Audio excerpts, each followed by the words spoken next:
The CEO said, "I don't need men." Then the janitor's daughter whispered, "Can you be my mommy?" "Excuse me, do you know how to be a mom?" The voice was small, barely louder than the hum of the floor polisher, but it landed like thunder in Aurora Layton's chest. She turned. In the middle of the marble lobby, lit only by the dull blue glow of exit signs and a flickering vending machine, stood a little girl. Maybe 6. Sleep rumpled curls, one sock down at the heel, and a stuffed rabbit clutched in one arm like it was the last safe thing in the world. Aurora blinked, lips parting. The girl took a step closer. "If you do, could you maybe be mine?" Somewhere nearby, a janitor's mop clattered to the floor. Aurora didn't move. Couldn't. Her throat tightened against words that didn't come.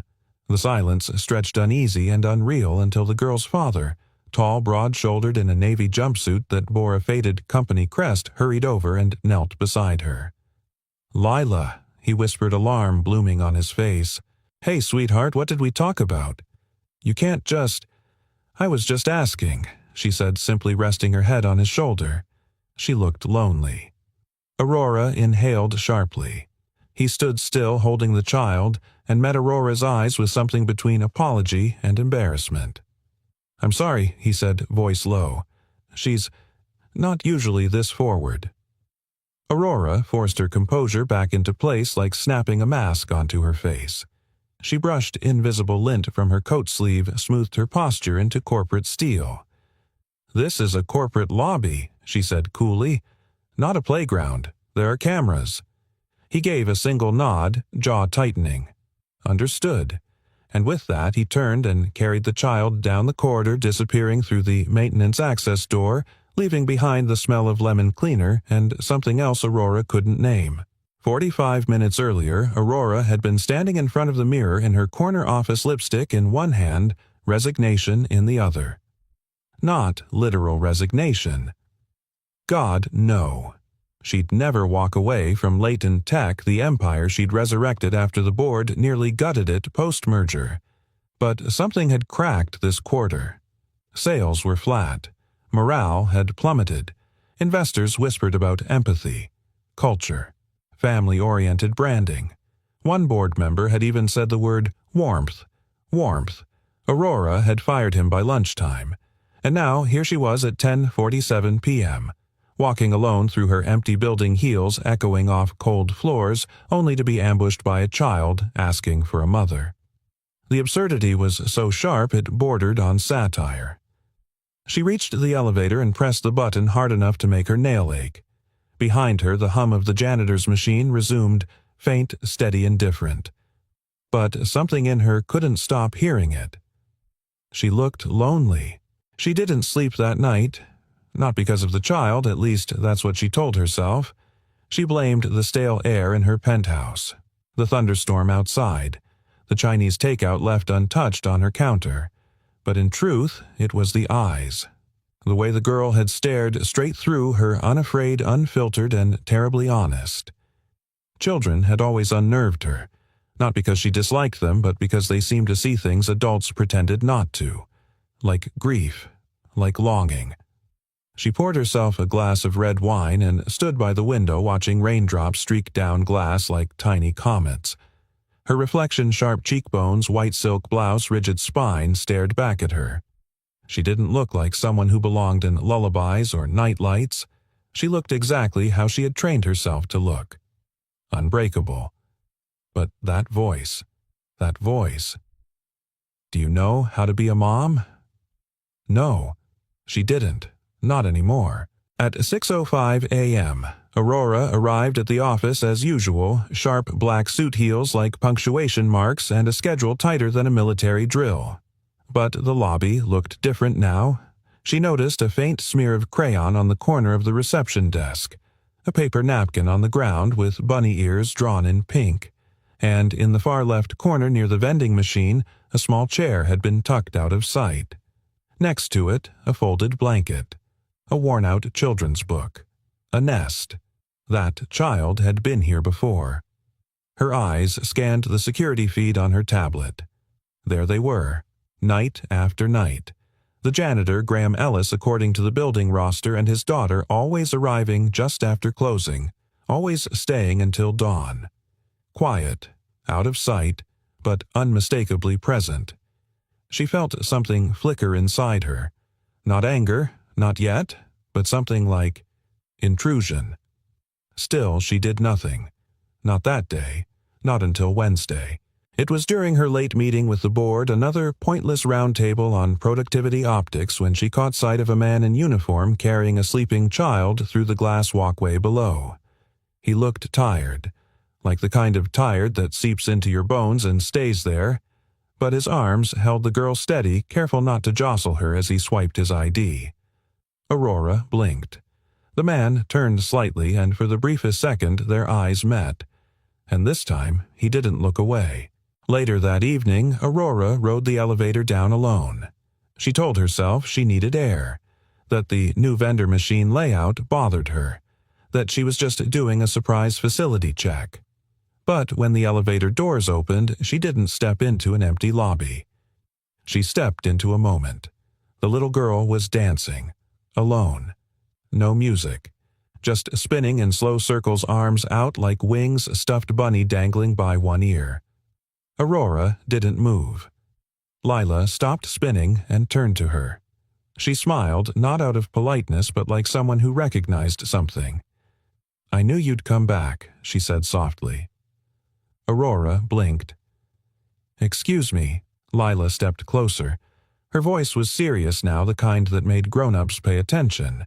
"You looked like someone who needed to be chosen." Somewhere inside Aurora Layton, something broke open. But she didn't cry. She didn't run. She didn't soften. She just looked down at this impossible child, and for the first time in years she had no idea what to say. You don't build empires with your heart. You build them by never needing anyone. That was the first line in the keynote Aurora Layton had delivered to the graduating class of Columbia Business School 2 years ago. The quote went viral. Investors loved it. Women who'd had enough of being talked over turned it into posters, mugs, desktop wallpapers. Aurora didn't say it for applause. She said it because she believed it, and for the longest time it had been true. Until now. Until a child's whisper cracked something she'd spent years freezing solid. 3 days earlier, Aurora sat at the head of a polished mahogany table surrounded by men in $1,000 suits who tiptoed around her like she might shatter them with a glance. And maybe she could. She had before. "Let me be clear," she said, voice steady as stone. "We are not a daycare. We are a tech company.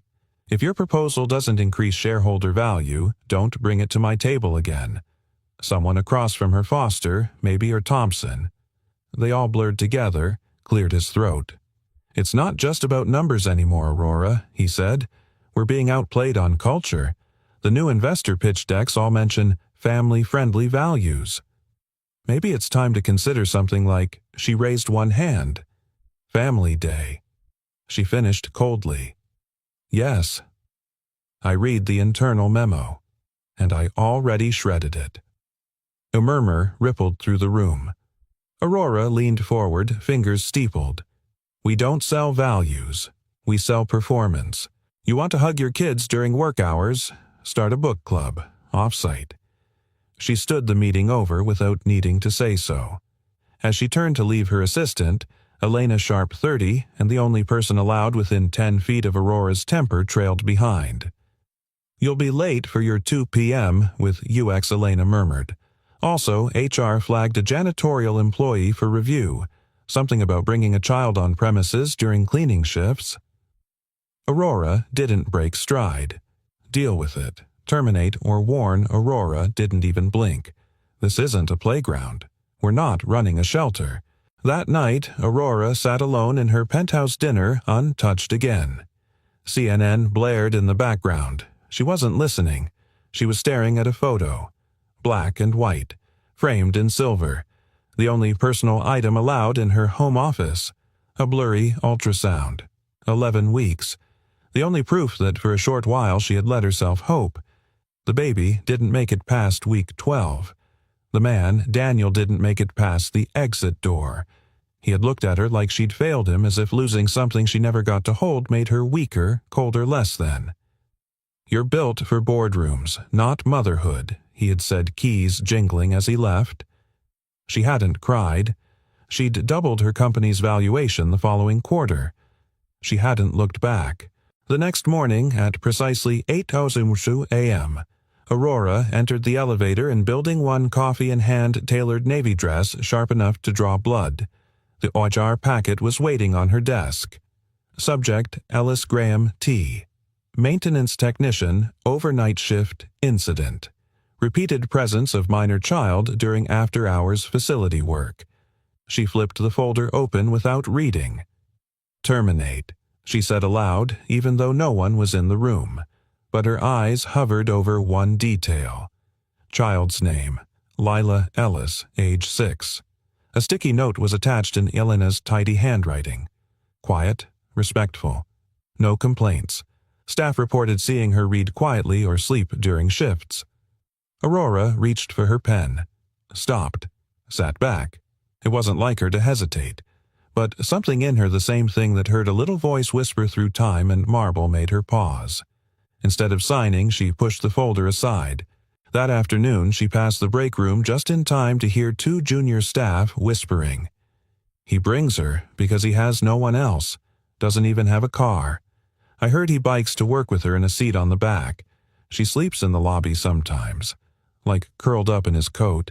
It's kind of sweet, actually." Aurora said nothing, but something heavy settled on her chest. She walked faster. Later, as she reviewed financial models for Q3, a single line kept echoing through her mind. She looked lonely. It wasn't just the child who said it. It was the voice behind the voice, the one that belonged to no one but herself. Aurora shut the laptop. She stared out the glass wall of her office as the city shimmered beneath her like a constellation out of reach. No, she didn't need anyone. But when was the last time someone had wanted her? Not for her name. Not for her company. Not for her net worth. Just her. She couldn't remember. The next evening, as Aurora stepped into the building, late, unannounced, unscheduled, unplanned, she passed the security desk and paused. There it was. A child-sized blanket folded on the edge. A pink plastic water bottle. A sketchbook with bunny ears drawn in crayon. No child, no father, just traces. Shadows of warmth in a building designed for steel and silence. She walked past, said nothing, but for the first time her steps echoed differently. Like maybe they weren't the only ones meant to walk these halls. The first thing people noticed about Graham Ellis was that he moved like a man used to silence. He didn't make noise when he walked.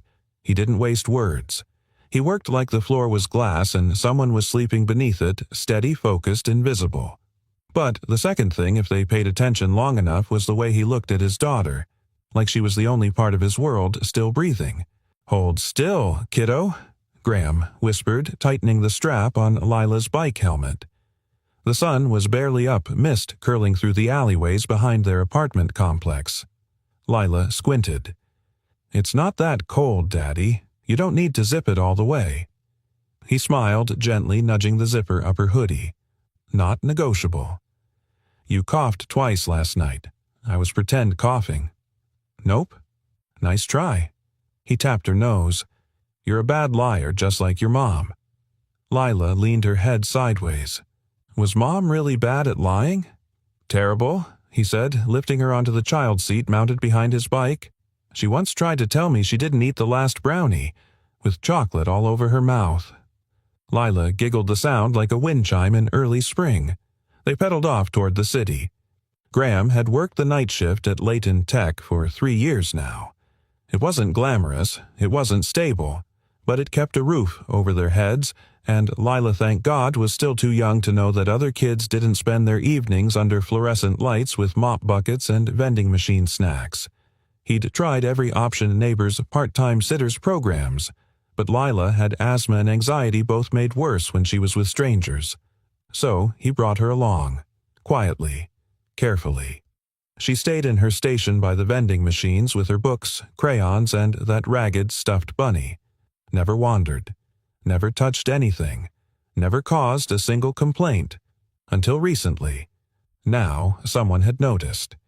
And Graham felt the walls closing in. Daddy Lila asked softly that night as he changed mop water if I write a letter to ask for a new mommy. Who do I send it to? He froze, hand tightening on the mop handle. What, like a letter to heaven, or to Santa, but not for toys, for a mom. She looked up at him with eyes too serious for a 6-year-old. You think it would get lost? Graham knelt in front of her. Sweetheart, why are you thinking about that? She shrugged. Everyone else in the books has too. I don't want her to replace Mommy. I think maybe someone nice is out there. Who likes me? And you. His throat closed. I already have everything I need right here, he said, pressing a kiss to her forehead. But what if someone else needs us too? She asked. What if they're lonely? He didn't answer. Not because he didn't know what to say, but because her words echoed too closely to his own buried thoughts. That weekend, Graham sat on the small balcony of their walk-up, fixing the broken strap of Lila's backpack with a needle and thread. His hands, once skilled in fine cabinetry, were now calloused from bleach and waxed tile. He used to build things. Now he maintained them. There was a difference. Inside, Lila was singing quietly to her bunny while coloring lost in her world. He watched her and whispered under his breath, Please God, just keep her soft. Don't let the world make her hard like it did to me. On Monday night, the incident happened. A man from security approached while Graham was cleaning the east corridor. Hey, Ellis, management's been asking questions. Graham wiped his brow. About what? The kid. He leaned in. Look, man, between you and me, I don't mind. She's polite, quiet. But you know how it is. Someone upstairs thinks it's a liability. Graham nodded tightly. I get it. HR might call you in. The guard added. Just be ready. Be ready. The words sat heavy on his chest.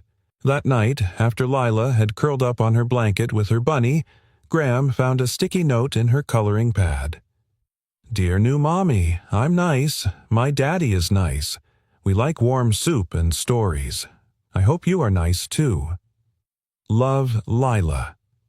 He stared at it for a long time, then folded it gently and placed it inside his wallet next to a worn photo of her mother. It wasn't until nearly midnight that he noticed Aurora Layton standing in the hallway observing him. He didn't flinch. He just straightened his posture and nodded.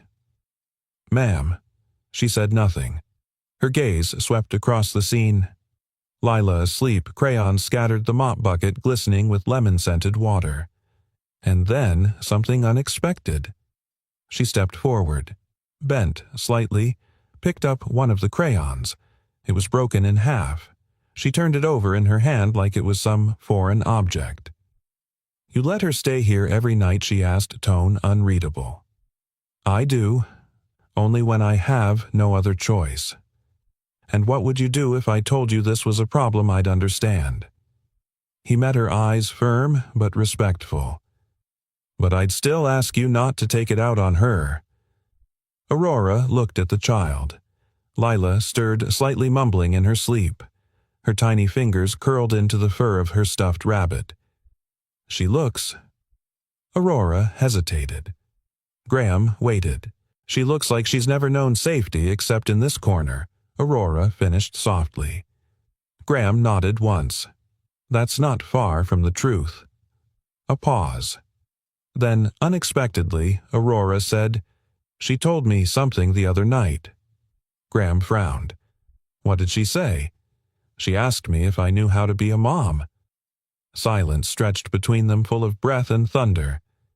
She's never said that to anyone before, Graham said quietly.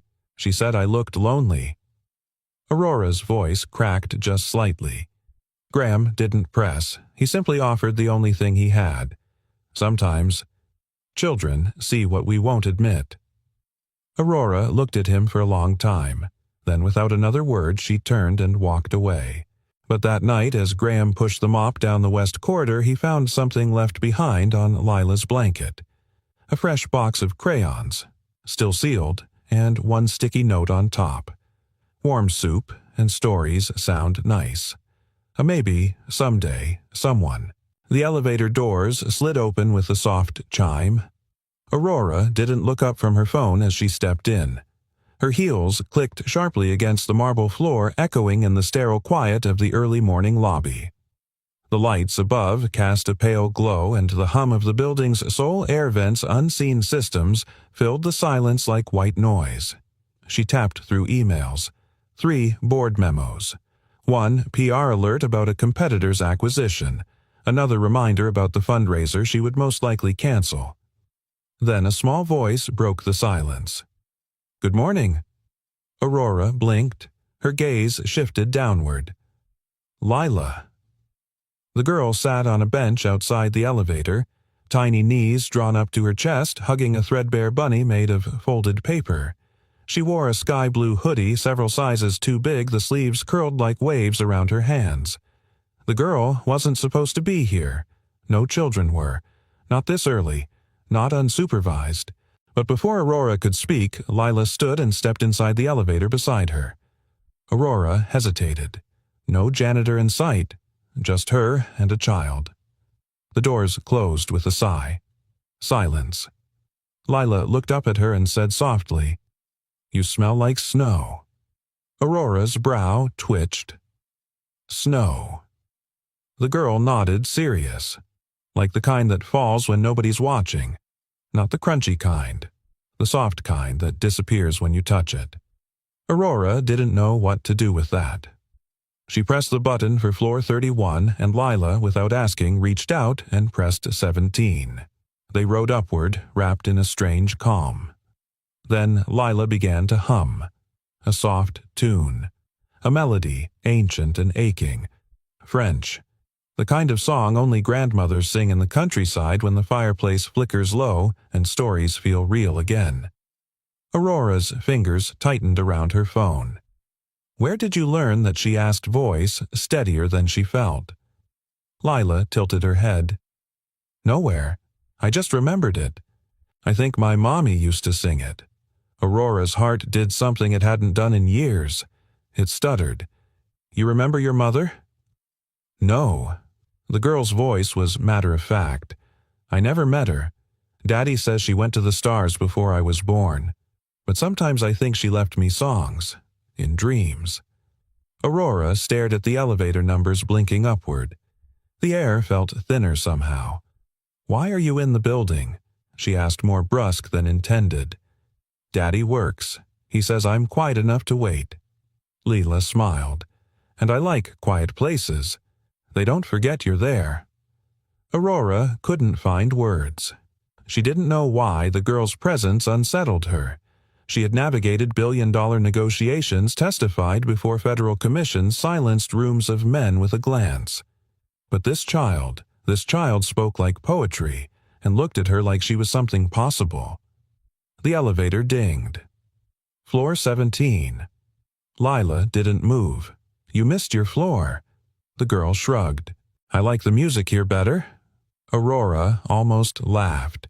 Almost. But before she could say another word, her vision swam. The numbers on the panel blurred. Her legs wobbled. Her phone dropped with a thud. She reached for the handrail, missed. Lila gasped. Then the emergency button lit up red. The elevator stopped between floors. Aurora slumped against the wall, breathing fast. Her hands were cold, her skin damp. "Are you okay?" Lila's voice trembled, small but fierce. I don't know," Aurora whispered. "Low blood sugar, maybe." "I skipped." She didn't finish the sentence. Lila knelt beside her, reaching into her hoodie pocket and pulling out a tiny juice box still cool from a mini ice pack. "Daddy says always keep one for emergencies," the girl offered. Aurora stared at the cartoon strawberry on the box. Then back at Lila. She took it. As she drank, the elevator started moving again. When it opened, Graham stood there, pale, breathless janitor's cart abandoned mid-hall. "Lila," he shouted, then froze when he saw Aurora on the floor, juice box in hand. What happened? She didn't feel good, Lila said simply. I helped. Graham helped Aurora to her feet without asking. His hands were strong, calloused but careful. He smelled faintly of cedarwood and floor polish. Aurora nodded, steadied herself. I'm fine. You sure? She hesitated. Yes. Thank your daughter for being more prepared than I was. Graham looked down, sheepish. She keeps juice for me, too. I skip breakfast more than I should. Their eyes met, and for a moment everything in the corridor hushed. Aurora reached into her coat pocket. She held out the paper bunny. Your daughter dropped this, she said. It stayed with me. Longer than I expected. Lila lit up. Bun Aurora crouched slightly to give it back. He kept me company. Graham watched her closely. Not with suspicion, just curiosity, as if seeing something shift. Aurora straightened. I should go. She turned heels, echoing again, but the rhythm different now. As the elevator doors closed behind her, she held the little bunny a moment longer before placing it gently in her bag. She didn't know why. She just knew. She wasn't quite the same. Not after that song. Not after those eyes. Not after that whispered question in the lobby. Do you know how to be a mom? If you do, will you be mine? She hadn't answered, but something inside her had started to listen. Aurora didn't sleep that night. She lay in bed, arms crossed over her chest, eyes wide open as if her body no longer remembered how to rest. Outside her penthouse window, the city pulsed with light. But inside, everything felt still. Too still. On her nightstand sat the paper bunny. It had survived the commute in her leather handbag, flattened slightly but still intact. She'd meant to throw it out. But somehow she hadn't. Now it sat upright beside her designer lamp and the crystal water decanter from Milan as out of place in her world as she felt in his. The song from the elevator replayed in her mind like a haunting echo. Soft snow. Dreams of mothers. A bunny that keeps you company. A child who remembers love she never knew. Aurora turned away from the window and stared at the ceiling. In her dream that night she was holding a child's hand. Small, fragile, familiar. They were standing at the edge of a field filled with origami cranes. The child looked up at her and asked, "Why didn't you stay?" When she awoke, her cheeks were wet. She hadn't cried in 12 years. At work, things felt louder, not literally. Her office was still the shrine of silence she'd demanded it to be: frosted glass, recessed lighting, minimal everything. But inside, her senses were raw. Every hallway echo, every child's laughter in a passing street below, every mention of family leave in a new policy draft. It all pressed in like static under her skin. She sat through a board meeting without speaking. She signed 5 contracts she didn't read. And when she walked past the break room and heard 2 interns whispering about a single dad janitor with the sweetest kid in the world, she stopped mid-step and turned. They froze. "Problem?" she asked coldly. One of them stammered. "No, ma'am. We were just saying. The janitor's little girl, she's been drawing pictures. Left one in the restroom that said, 'Thank you for not being mean to my daddy.'" It was kind of sweet. Aurora didn't reply.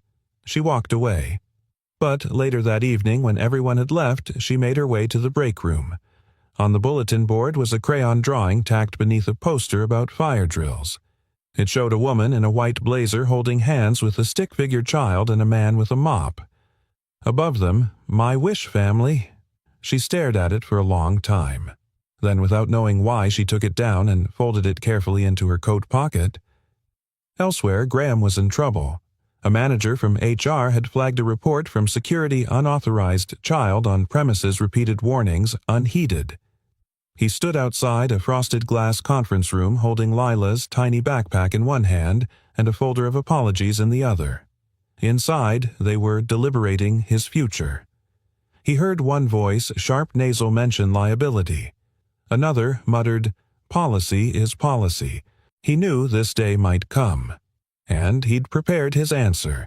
He would take a night shift at the hospital or clean gym floors or deliver newspapers, whatever it took. But then the door opened, and to his disbelief, Aurora Layton walked past him without a word and entered the room. 5 minutes later, she walked back out. She didn't look at him. She just said, "You're fine." He blinked. "What's your job?" She clarified, "You're not fired." "Why?" She turned slightly, eyes unreadable. "Because your daughter isn't the one causing trouble here." Before he could respond, she walked away.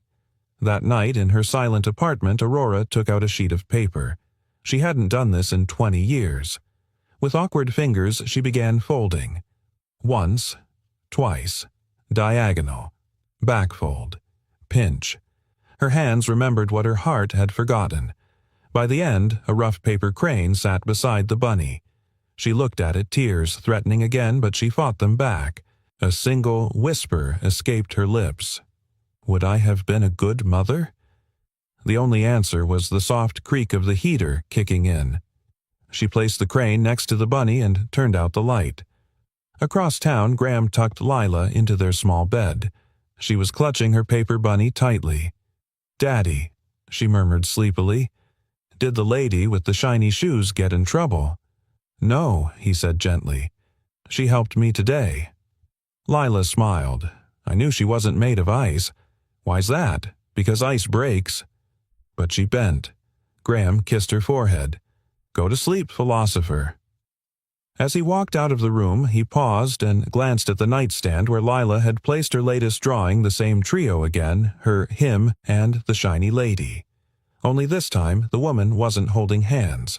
She had both arms open. The next morning, Aurora opened her email. Subject: Internal Review, Janitorial Staff Violation Case, closed. At the bottom, a note from the HR head: "Thanks for stepping in. Your discretion appreciated." She replied with 2 words: "He stays." Then she stared at the screen for a long moment, and added one more line: "Request permission for one-time exception to the no child policy case, specific." Her hand hovered, then clicked send. She leaned back in her chair. Something had cracked. Not broken, not shattered, just shifted. And somehow that scared her more than anything else. Some things shift without a sound. A glacier melts, a heart softens. A woman who built her life on walls begins to wonder what might be on the other side. Aurora didn't announce anything. That wasn't her way. But things began to change. Small things at first. A new box of colored pencils left by accident on the coffee table in the lobby waiting area. A child-sized pack of apple slices placed quietly in the staff fridge unclaimed. Nobody asked, nobody dared, but one janitor noticed, and one little girl smiled. Lila had started to wait for the elevator a few minutes later each night, just enough time to accidentally run into the lady in the white blazer with the high heels that clicked like clockwork. "Hi, again," she said one evening, holding her favorite book tightly to her chest. "Want to see my bunny do a cartwheel?"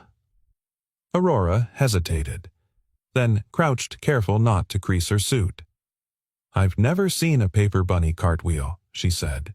Lila demonstrated with an awkward flopping tumble that looked more like a dive, but she laughed anyway. "You're good at pretending," Aurora said. Lila nodded. "Daddy says pretending is how we make wishes real. You gotta play first. Then maybe it comes true." That hit harder than it should have. Aurora's throat tightened. "Your dad sounds like a wise man." Lila beamed. "He is. He fixes things no one else notices are broken." That night, Aurora stayed in the elevator after Lila stepped out just long enough for the doors to close and her composure to crack again.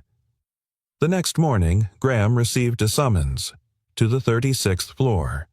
Nobody summoned janitors to the 36th floor.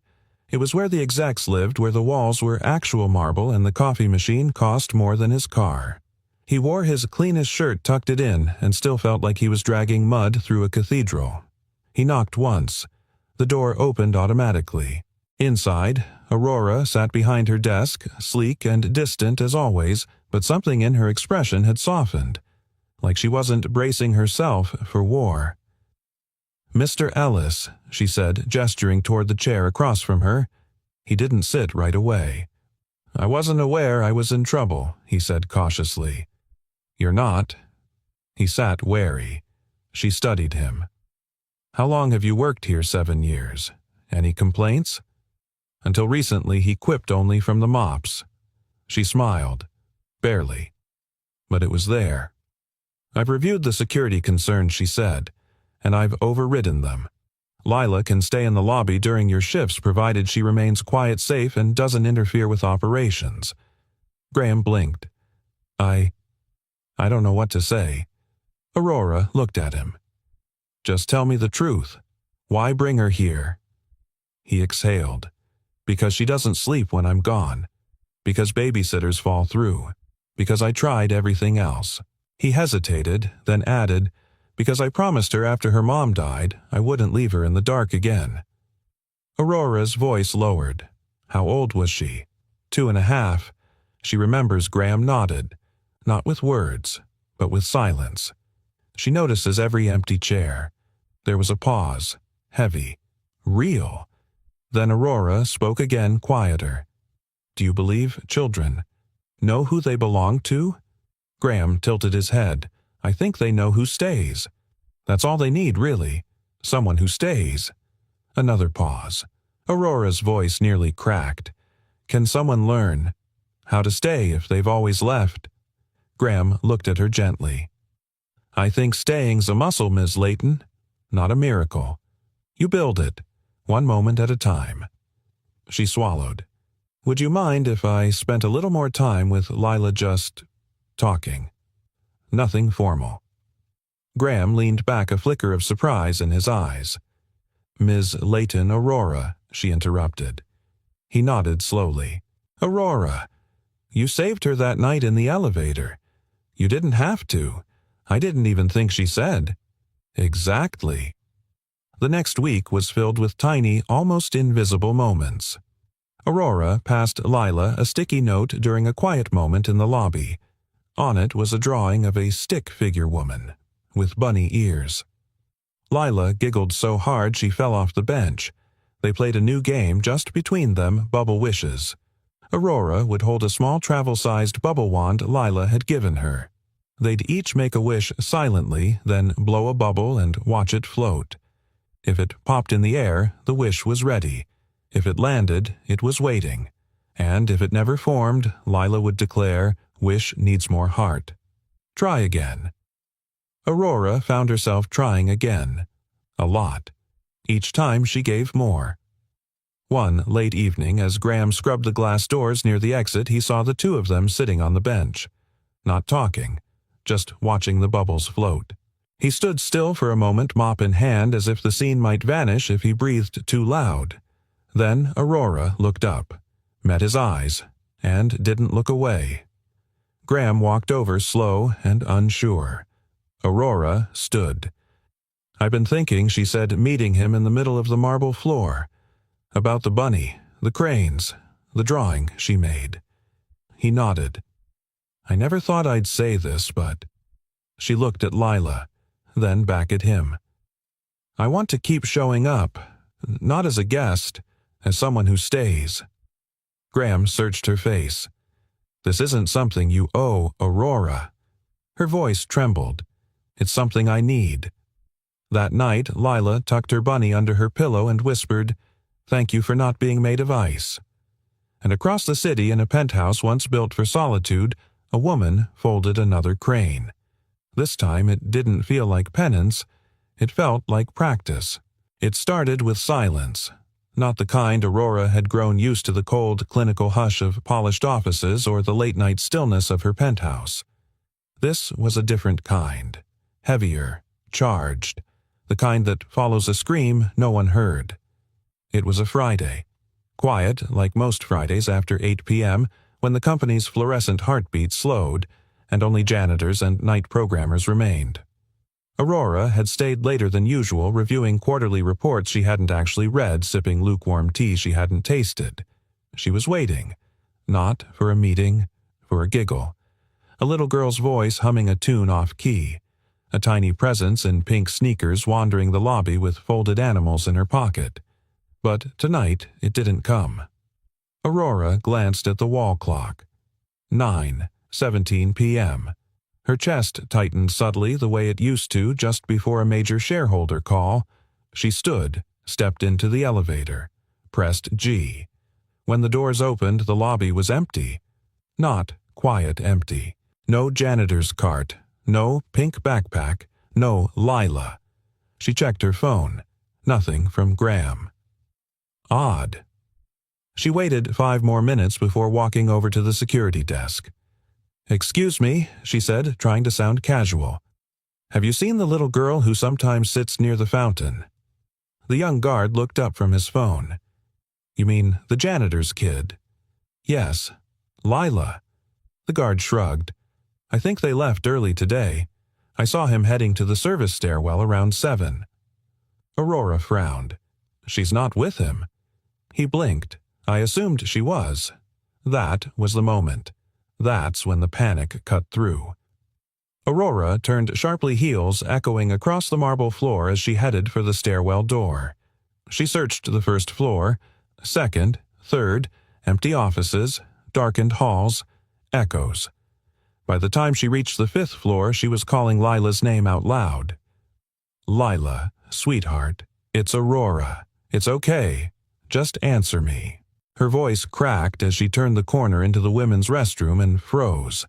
A tiny pink sneaker stuck out from under the sink. Aurora dropped to her knees so fast her bag slid off her shoulder. Lila lay curled up, arms wrapped around her chest, her breathing shallow, barely there. Her face was pale lips tinged with blue. Aurora's heart slammed into her ribs. "Oh my God, no, no, no, no, Lila." She shook her gently. No response. She hit the emergency button on the wall and shouted, "We need medical code blue 5th floor restroom." Now, a female programmer rushed in and gasped, "Is she breathing?" "Barely." Aurora scooped Lila into her arms, not caring about dress codes or protocol. She ran heels, discarded through the corridor like a woman possessed. At the hospital, Aurora didn't hesitate. The nurse looked at her. Relationship to the child. She didn't blink. "I'm her mother." Papers were handed to her. She signed them with hands that shook. Doctors rushed past. Doors closed. Machines beeped. And Aurora stood there alone in a waiting room that smelled of antiseptic and prayers. She sat down, finally. Her knees buckled under the weight of everything she hadn't said, hadn't admitted until now. She looked down at her hands, still trembling, still empty. A soft voice broke her spiral. "Ms. Layton." She turned. A young resident, maybe 30, smiled gently. "She's stable now. The asthma attack was severe, but you got her here just in time. Another 20 minutes, and he stopped." "You okay?" Aurora looked up. "I don't know," she whispered. "I've done a lot of things in my life. Closed billion-dollar deals, fired entire departments. But I've never been this scared." The resident gave a knowing smile. "You reacted like a mom. That's what saved her." Aurora exhaled. A sob escaped without warning. "I didn't know I still had that in me." Graham arrived half an hour later, shirt soaked in sweat, eyes wild with panic. The nurse directed him to room 14. When he entered, he froze. Lila lay sleeping peacefully, an oxygen tube beneath her nose. And Aurora. She was holding her hand. Graham stared, stunned.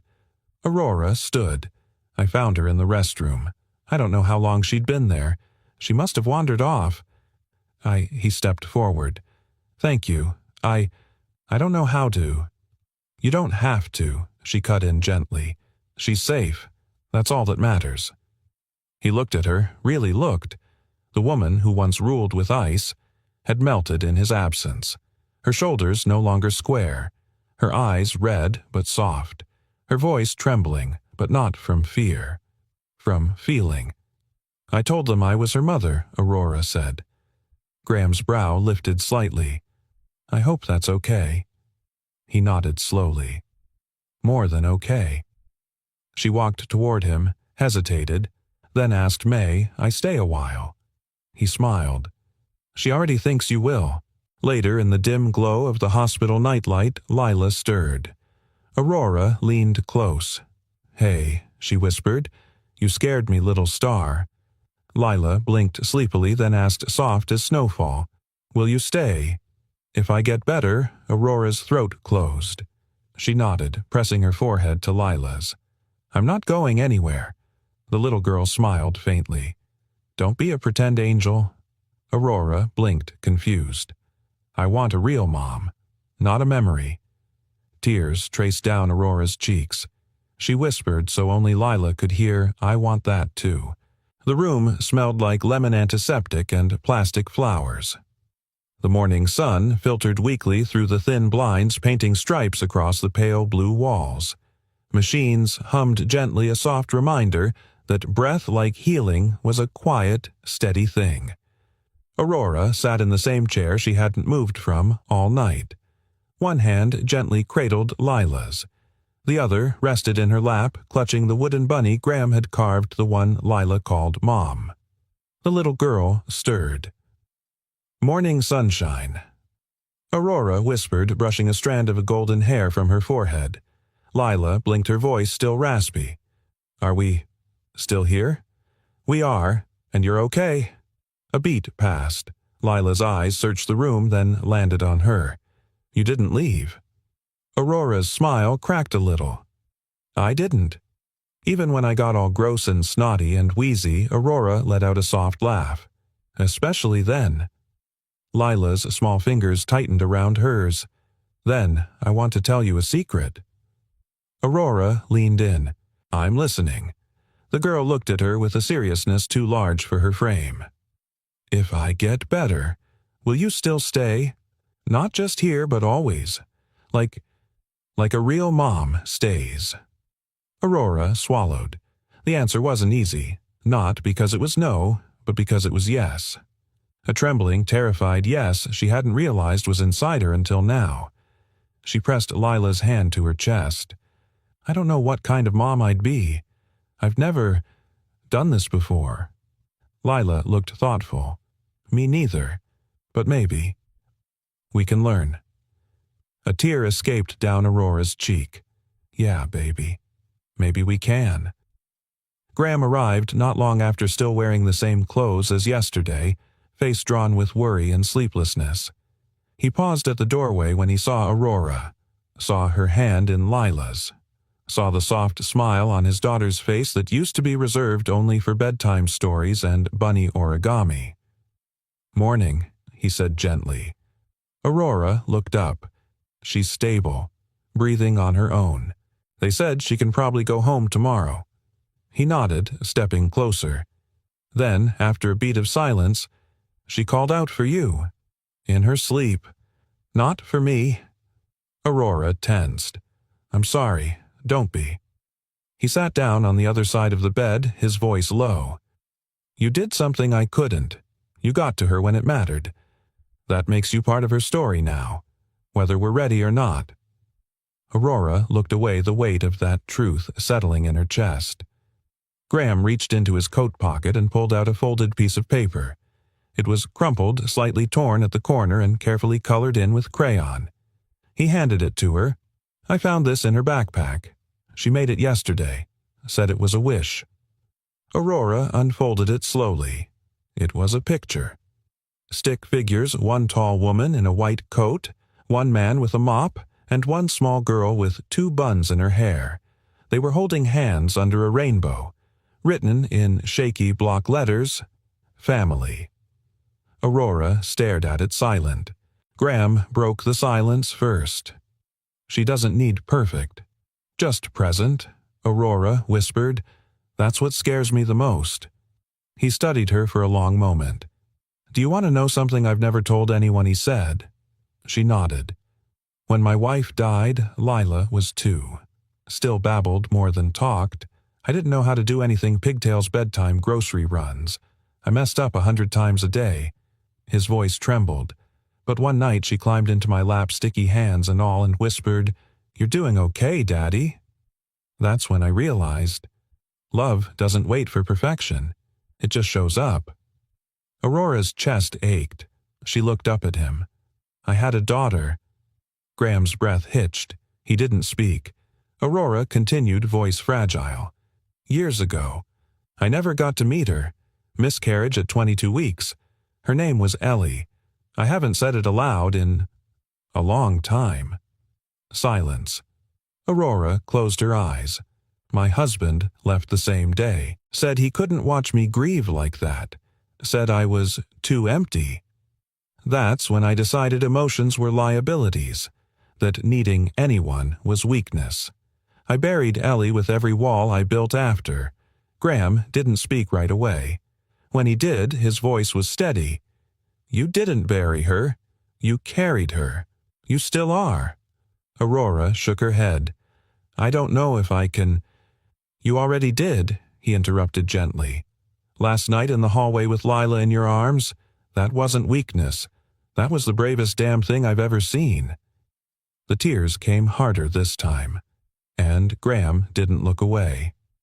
"Thank you," she whispered, "for not asking me before I was ready." He offered a quiet smile. "For what it's worth, Ellie's mom would have made one hell of a mother." That afternoon, as the sun dipped low outside the hospital window, Lila woke again and asked to blow bubbles. Aurora retrieved the tiny bottle from the backpack. "Can I teach you how we make wishes with them?" Lila asked. Aurora nodded. "Please do." Lila held the wand, dipped it into the soap, and blew gently. 1, 2, 3 bubbles drifted into the light. You blow 1 bubble for something sad, 1 for something brave, and 1 for something you hope will come true. Aurora took the wand next her hands, shaking slightly.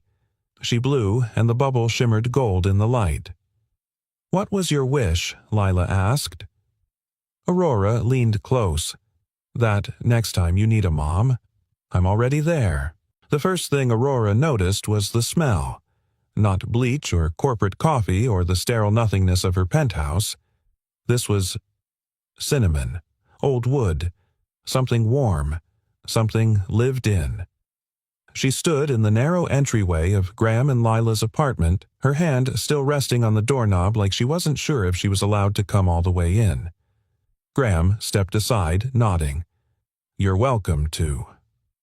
Aurora moved forward, slowly, heels clicking softly against the wood floor, scuffed, uneven, but lovingly polished. Lila's giggle echoed from somewhere down the hallway, followed by the sound of cardboard sliding against tile. "She's making a princess fort out of cereal boxes," Graham said with a sheepish smile. "Hope you don't mind stepping over dragons and invisible lava."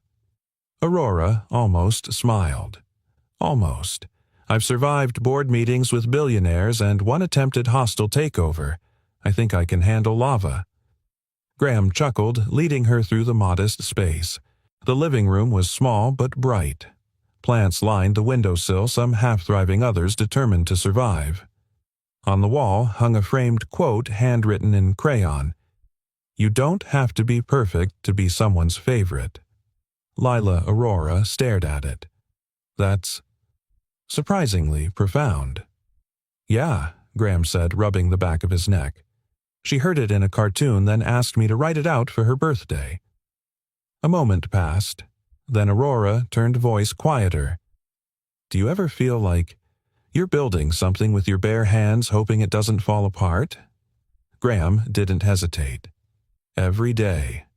They shared a silence that said more than small talk ever could. Then from the hallway, Lila came running, arms outstretched like airplane wings. She was wearing a tiara made of foil and a cape fashioned from a kitchen towel. Her eyes lit up. "You came." Aurora knelt. "I told you I would." Lila held something in her fist and opened it carefully. "I made you this. It's not store-bought, but Daddy helped me measure your wrist while you were asleep at the hospital. I think it's close." She held up a small wooden bracelet strung together with elastic thread. Each bead was etched with tiny stars, slightly uneven. Handmade. Honest. Aurora reached out and slipped it on. It didn't fit. She froze. Leela frowned. It's too small. Aurora gently turned her wrist in the light. No, she said softly. It means we need a bigger one. Lila blinked. Why, Aurora looked up at Graham, who stood quietly in the doorway watching them. Because maybe next time we make one for all three of us. A circle. No one left out. Lila beamed so brightly it hurt. We can start today. Aurora looked at her eyes stinging. I'd like that. Graham cleared his throat. I've got some extra wood blocks in the workshop. We can carve more beads. She turned to him.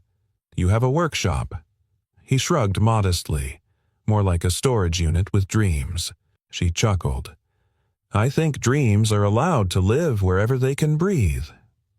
Later, they sat around the small kitchen table, Aurora still in her crisp white blouse, Graham's sleeves rolled up and fingers stained with a hint of polish, and Lila carefully threading beads with the concentration of a surgeon.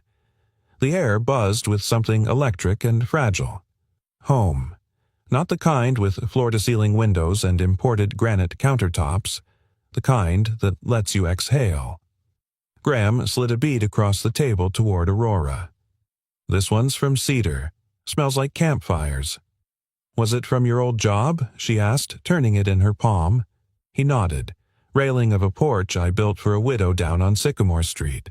Her husband never finished it. I did. Aurora ran her fingers over the grain. You hold on to things. Only the things worth remembering. Another silence. This one warmer. Aurora glanced at Lila, now humming as she worked. When I was little, I used to think love was a grand gesture, fireworks, speeches, that kind of thing. And now. She looked at the bracelet forming between them. I think maybe love is in the details no one else sees. Graham's voice was quiet, like knowing someone's afraid of being left, so you show up anyway. Aurora met his eyes. Exactly. The sky outside darkened into a soft evening blue. Lila yawned, leaning into Aurora's side, eyelids fluttering. You smell like vanilla and books, the little girl mumbled. Aurora smiled. That's the highest compliment I've ever received. Lila looked up at her. You're staying for dinner. Right. Aurora hesitated. Graham cut in. We have leftover lasagna. It's not 5-star, but it comes with bad jokes and board games. Aurora's lips twitched. Well, in that case, how could I possibly say no? Later, after the dishes were done and Lila had fallen asleep curled up on the couch with her bunny, Aurora stepped out onto the small balcony with Graham. The city lights blinked in the distance, but the world felt still. Graham leaned on the railing. She's not used to this. Connection. Consistency. People leaving is all she's ever really known. I'm not planning on leaving, Aurora said, almost surprised by the firmness in her voice. Graham looked at her. Then that makes you the bravest person in her life. Aurora looked down at the bracelet on her wrist. It was slightly stretched now, 3 new beads added, their colors warm and mismatched. She ran her thumb over one bead, then another. And in that moment, something shifted. A woman who'd once ruled a boardroom with ice in her veins had melted, slowly surely, into someone who was learning how to love out loud. No press releases, no stage lights, no applause. Just the quiet, steady heartbeat of belonging. She whispered almost to herself, We'll need stronger thread next time. Something that doesn't break when pulled too hard. Graham nodded. I've got just the thing. The boardroom was colder than usual. Not by degrees, but by presence, by posture, by the quiet, calculated intensity of the eyes staring at her from the other side of the glass table. Aurora sat perfectly still, hands folded, expression unreadable. But inside, something was shaking. Let me get this straight. Charles Whitmore, the company's chief legal counsel, said slowly, You've been spending personal time with the night janitor and his daughter. The word janitor curled in his mouth like something foul. And I assume the hospital incident is what sparked this. Connection, piped up Nadine Cho, the head of PR, flipping through her notes. We've had 3 media inquiries about your sudden leave of absence. You do understand how optics work, Aurora?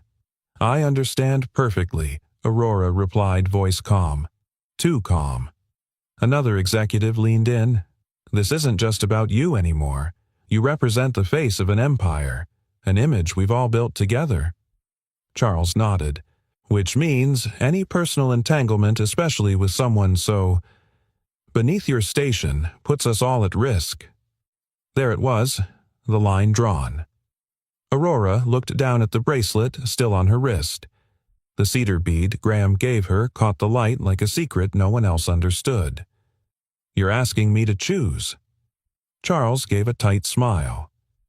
We're asking you to remember who you are. Aurora met his gaze. That's the thing, Charles. I finally do. Silence. I used to believe control was power, that if I kept everything neat, clean, and emotionless, nothing could ever break me again. But I was wrong. She stood slowly.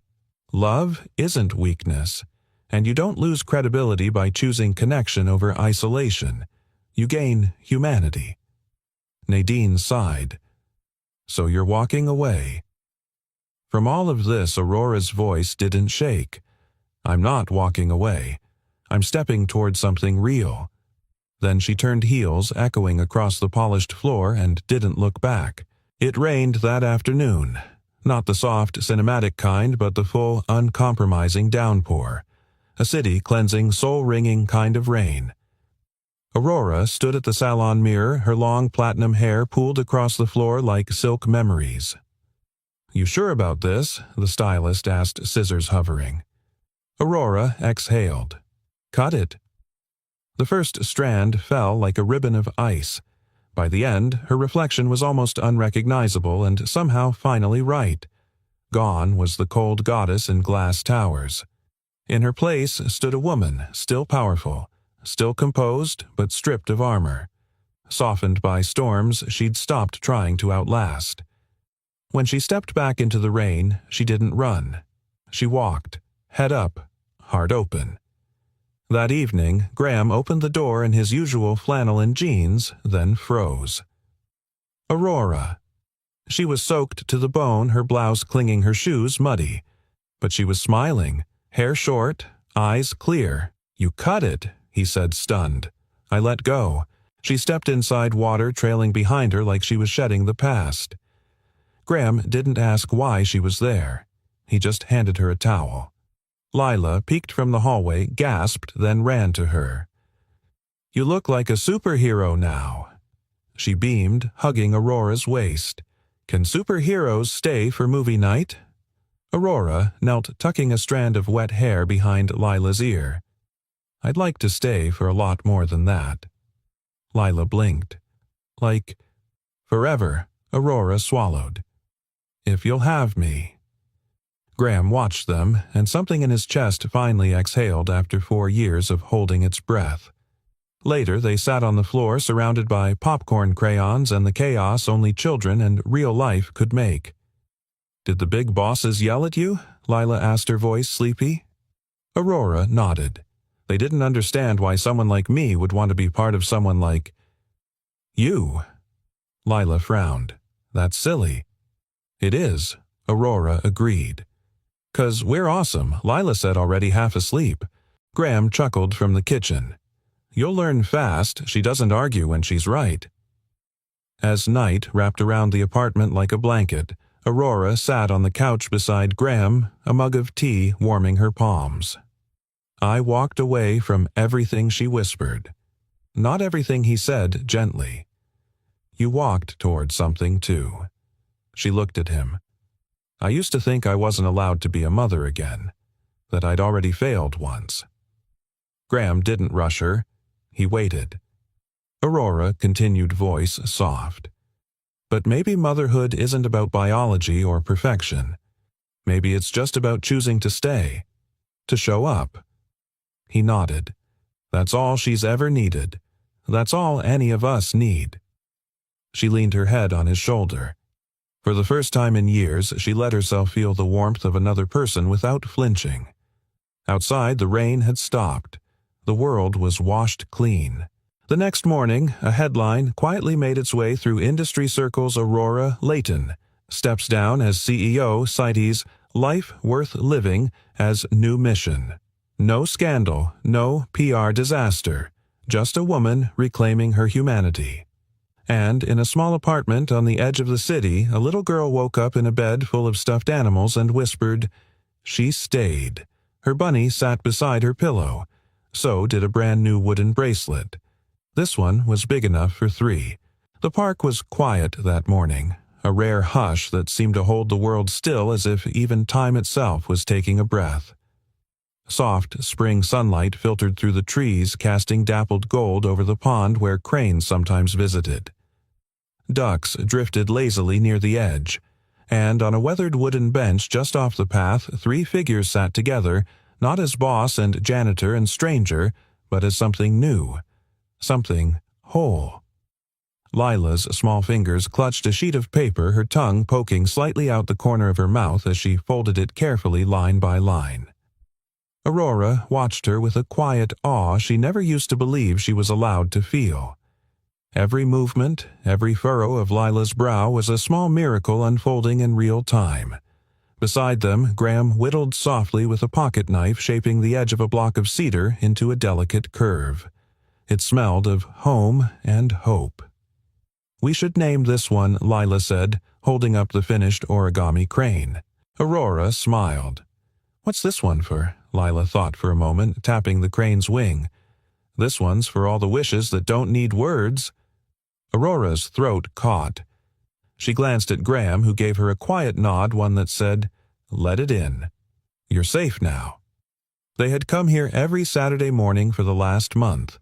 It had become their quiet ritual, folding paper wishes, feeding the ducks, letting the sunlight do what it does best, heal. And still today felt different. Like a chapter was about to close, but gently. Not slammed, not torn. Just turned. Lila stood running to the edge of the pond, her shoes crunching on the gravel. She held the crane out over the water. "Go find the sky," she whispered, and let it float.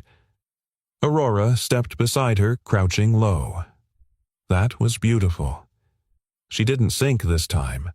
Lila beamed. Maybe that means the wish worked. Aurora glanced at the gentle ripples. Maybe it means the wish was ready. Lila took her hand. "Are you ready?" For what the little girl leaned in, eyes full of something older than 6 years should carry? To stay. Aurora blinked hard, her voice catching before it made sound. Then she knelt, not just physically but emotionally. Fully. Finally. She looked Lila in the eye. "I was scared that staying would hurt again, that I'd lose someone. Again." Like your baby, Aurora froze. Her lips parted, but no words came. "I heard you talking in your sleep," Lila whispered. "It's okay." Aurora wrapped her arms around the child, not as a visitor, not as a woman passing through, but as someone who belonged. "I lost her before I ever got to hold her," Aurora said softly, "and I thought that meant I didn't deserve to try again." Lila pressed her cheek against Aurora's neck. "You do. I pick you." The words didn't just fall, they landed. "I pick you." They echoed inside Aurora, knocking loose the last frozen pieces of who she used to be.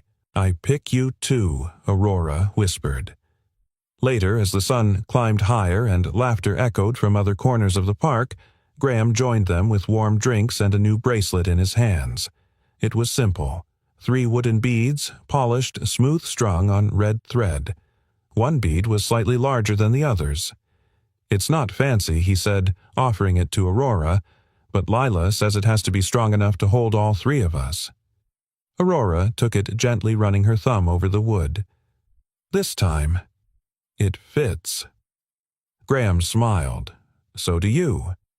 They sat together under the wide sycamore tree, the same one where Lila had once tried to catch bubbles with her fingertips and called them sky wishes. "Do you think we're a family now?" Lila asked, curled between them. Aurora looked down at her. I think we always were. We just had to find each other. The girl tilted her head. Can we call it found family? Graham chuckled. Sounds about right. Lila leaned up and whispered just loud enough for both of them to hear Mommy stay. Aurora didn't hesitate. I'm not going anywhere. That evening, after they returned home, Aurora helped Lila hang the day's crane on a ribbon across the window. There were 12 now, one for each day Aurora had come back, one for each fear she had let go. The sun dipped below the city skyline, casting warm light into the small apartment. Graham stood in the kitchen chopping vegetables. Aurora watched him, the domesticity of it all so new and so breathtaking. She walked over, wrapped her arms around his waist from behind. He stilled, then leaned into her embrace. You know, he said quietly, I spent a long time fixing things I could touch, because I didn't know how to fix what I couldn't. Aurora rested her cheek against his back. Maybe we don't fix everything. Maybe we just carry it, together. He turned, cupping her cheek with calloused fingers. Together. Sounds good. They kissed, not like in the movies, not sweeping or dramatic, but real, grounded, soft, a beginning that didn't need fireworks because it already had firelight. In a quiet moment before bed, Aurora sat on the floor with Lila brushing her hair gently. Can I ask you something? Lila said sleepily. Anything. If I call you Mommy, will it make the other mommy sad? Aurora paused, heart-aching. Then, tenderly, I think. Wherever she is, she's grateful you're still loving with your whole heart. And I think she'd be proud of how brave you are. Lila turned, climbed into Aurora's lap and whispered, Then I'm lucky. 'Cause now I have 2 moms, one I dream about and one who stayed. Aurora held her tightly, her eyes wet, her heart full. I'll keep staying, baby girl, as long as you'll have me. Outside, wind rustled the trees gently. And inside a small apartment, a new family born not of perfection, but of choice began their life, not with grand declarations, but with the quiet miracle of being there, of choosing each other, every single day. I used to believe I didn't need anyone. But the truth is, no one is strong because they're alone forever. Sometimes the quietest whispers change your whole life. And maybe that's what love really is. Not always loud, not always perfect, but chosen every single day. Now I want to hear from you. Where in the world are you watching from? Drop your city or country in the comments. I'd love to know how far this story has traveled. And if this story touched your heart, don't forget to hit that subscribe button so you never miss the next one. We tell stories like this every week, stories that heal, inspire, and remind us that hope often hides in the quietest places. Thank you truly for spending your time with us today. Your presence means more than you know. Until next time, stay kind, stay open, and never stop believing in second chances.